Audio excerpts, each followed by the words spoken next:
இன்னைக்கு Roorkee historian ட்ராமால episode 3 தான் பார்க்க போறோம். அதுக்கு முன்னாடி நீங்க நம்ம சேனலை சப்ஸ்கிரைப் பண்ணிக்கோங்க. பக்கத்துல உள்ள பெல் ஐகானை பிரஸ் பண்ணிக்கோங்க. எபிசோடோட ஸ்டார்டிங்ல பிரின்ஸ் ஈரியமுக்கு அந்த மெஹ்வா மாதிரி ஆக்ட் பண்ணது ஹெரின் தெரிய வந்திருக்கும். எங்க ஹெரினுக்குமே வந்துட்டு அந்த உண்மையான மெஹ்வா பிரின்ஸ் ஈரியம்னு தெரிய வந்திருக்கும். எனக்கு அப்பவே தெரியும், நீ அந்த புக்கை பத்தி ரொம்ப பெருமையா பேசிட்டு இருந்தியா, நீ தான் அந்த மெஹ்வான்னு அப்படின்னு சொல்றாங்க. என்ன நீ இந்த ஃப்ராடு எல்லாம் பண்ணிட்டு உனக்கு இவ்வளவு கான்ஃபிடென்ட் இருக்கா என்கிட்ட பேசுறதுக்கு அப்படின்னு சொல்லி கேக்குறாரு. இல்ல அதுக்கெல்லாம் வந்துட்டு ஒரு காரணம் இருக்கு அப்படின்னு சொல்லுவோம். என்ன காரணம் சொல்ல போற? நீ என்ன மட்டும் ஏமாத்தல, அங்க பாரு உனக்காக எவ்வளவு மக்கள் வந்து வெயிட் பண்ணிட்டு இருக்காங்கன்னா அவங்க எல்லாரும் நீ ஏமாத்திருக்க அப்படின்னு சொல்றாரு. இதை கேட்கும் போது ஹெரினுக்கு ரொம்ப குற்ற உணர்ச்சியா இருக்கு. நான் மன்னிச்சுடு அப்படின்னு சொல்றாங்க. என்கிட்ட மன்னிப்பு கேட்டு என்ன ஆக போகுது, நீ ஏமாத்தின மக்களுக்கு எல்லாம் என்ன பதில் சொல்ல போற அப்படின்னு சொல்லி கேக்குறாரு. உடனே ஹெரினும் வெளியே அந்த மக்கள் கிட்ட பேசுறதுக்கு போறாங்க.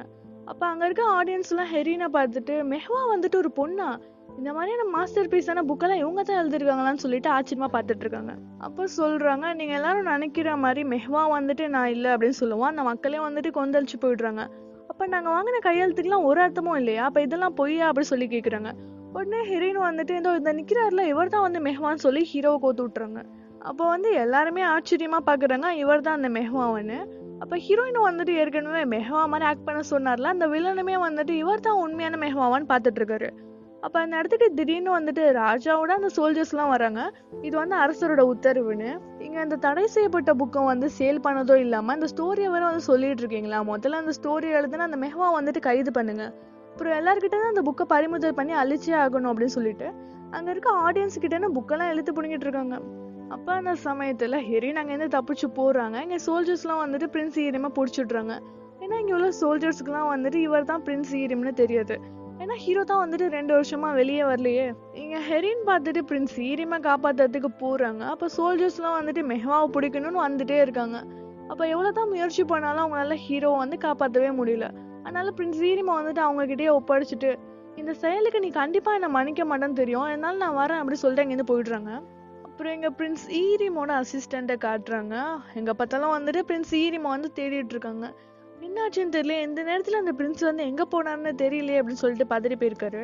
அப்ப எங்க ஹெரினை காட்டுறாங்க. ஹீரோவை மாட்டி விட்டுட்டு வந்ததுனால மனசே வந்து தாங்கல. அவனு வேற மாட்டி விட்டு வந்துட்டேன், என்னாச்சோ ஏதாச்சும் தெரியல, நான் வேணா பாத்துட்டு வரட்டான் அப்படின்னு சொல்லிட்டு அவங்க மைடுகிட்ட வந்து பேசிட்டு இருக்காங்க. அதெல்லாம் ஒண்ணும் வேணாம், சும்மா கடங்க. அதுவும் இல்லாம இது வந்துட்டு அரசரோட உத்தரவு இல்லையா, பெண்கள்லாம் அங்க போறதுக்கு அனுமதியே கிடையாது அப்படின்னு சொல்றாங்க. வேணா நீ போய் பார்த்துட்டு வரியா அப்படின்னு கேட்குவோம்.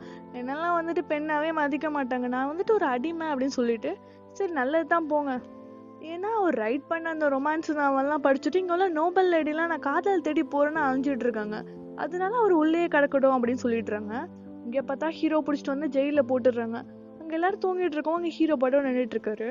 அப்ப ஹெரின் பண்ண எல்லா விஷயத்தையும் நினைச்சு பாக்குறாரு. அவரை வந்து மாட்டி விட்ட விஷயம், அந்த புக்கு வந்து நல்லா இல்லைன்னு சொன்னது, இது எல்லாத்தையும் நினைச்சு பார்த்துட்டு உனக்கு இருக்கு, நான் வெளியே வந்து உனக்கு ரிவெஞ்ச் எடுப்பேன் கண்டிப்பா அப்படி சொல்லி பேசிட்டு இருக்காரு. என்ன அங்க வந்து சத்தம், நாங்க எல்லாம் இங்க தூங்க வேணாமா அப்படி சொல்லி ஒரு குரல் வருவோம்.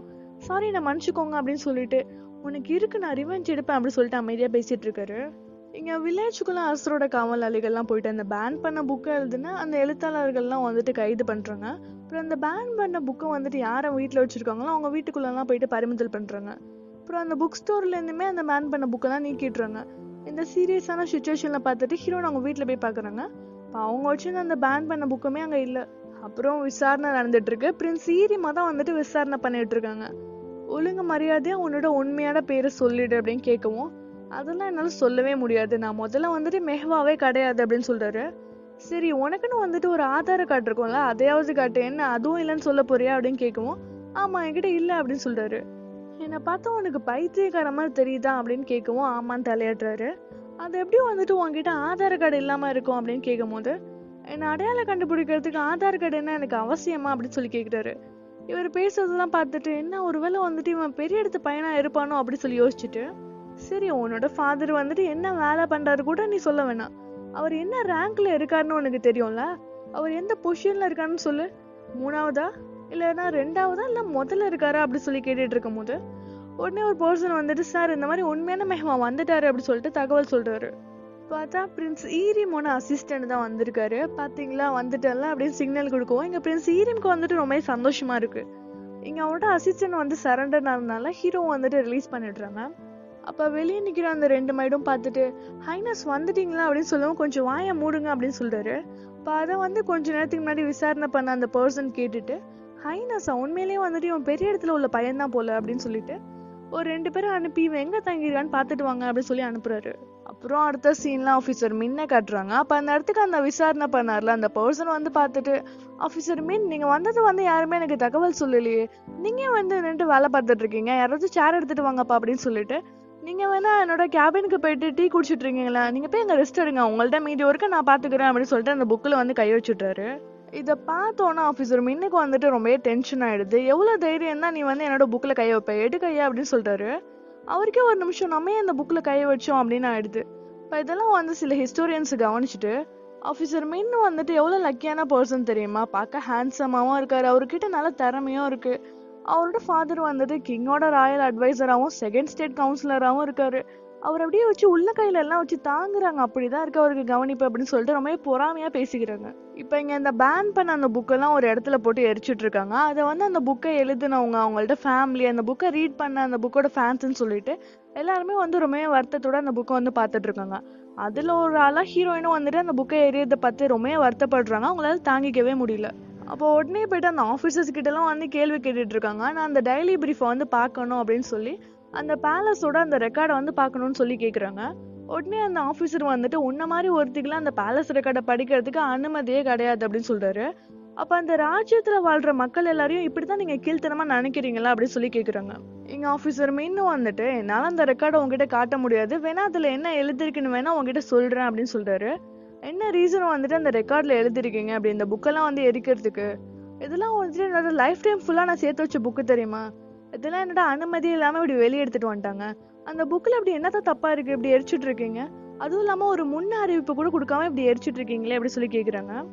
இது வந்து அரசரோட உத்தரவு, அந்த புக்ல வந்து ஏதோ தப்பான விஷயத்த பரப்புனதுனால அந்த புக்கை நாங்க எடுத்துட்டோம் அப்படின்னு சொல்லவும், அந்த அரசர் வந்துட்டு தப்பான முடிவு கூட எடுத்திருக்கலாம்னு ஹெரின் வந்து சொல்றாங்க. அதுக்கு இன்னொரு ஆபீசர் வந்துட்டு, எப்படி வந்து கிங்கும் வந்து தப்பான முடிவு எடுக்க முடியும் அப்படின்னு சொல்லி கேக்குறாரு. ஆமா, இந்த புக்ல ஒண்ணு தப்பான விஷயத்தெல்லாம் பரப்பல, நேர்ல நிறைய இடங்கள்ல எவ்வளவு இடத்துல வந்துட்டு தப்பான விஷயம் எல்லாம் நடக்குது, இதெல்லாம் அந்த அரசர் வந்து கவனிச்சாரா அப்படின்னு சொல்லி கேட்கவும், உடனே ஆபீசர் மின்னு வந்துட்டு, அப்ப அரசர் வந்துட்டு தப்பான முடிவு எடுத்துட்டாருன்னு சொல்ல வரியா அப்படின்னு கேக்குறாரு. ஆமா, அரசர் வந்துட்டு அவருக்கு என்ன விஷயம் பிடிச்சிருக்கோ அது வந்து அவரோட மக்களுக்கும் பிடிக்கணும், அவர் எந்த விஷயத்த வெறுக்கிறாரோ அது வந்து அவரோட மக்களும் வெறுக்கணும்னு எதிர்பார்க்கிறாரு. ஆனா ஒரு மக்கள் நலனை யோசிச்சோ இல்ல அவங்களுக்கு என்ன பிடிக்கும் அவங்களுக்கு என்ன பிடிக்கல அதை யோசிச்சு வந்துட்டு அவர் முடிவு எடுக்கல அப்படின்னு சொல்றாங்க. அப்ப அந்த இடத்துக்கு உடனே ஹெரினோட மைடும் அவங்கள்ட்ட அண்ணனும் வந்துடுறாங்க. அப்ப அவங்கள்ட்ட மைடு வந்து ஹெரினோட வாயை மூடிட்டு, இவங்களுக்கு பதிலா நான் வந்துட்டு உங்ககிட்ட மன்னிப்பு கேட்டுக்கிறேன், உங்களுக்கு வந்துட்டு ஏதோ உடம்பு சரியில்லை அதனால தான் இந்த மாதிரிலாம் பேசிட்டு இருக்காங்கன்னு சொல்லிட்டு ஹெரினை அழைச்சிட்டு போறாங்க.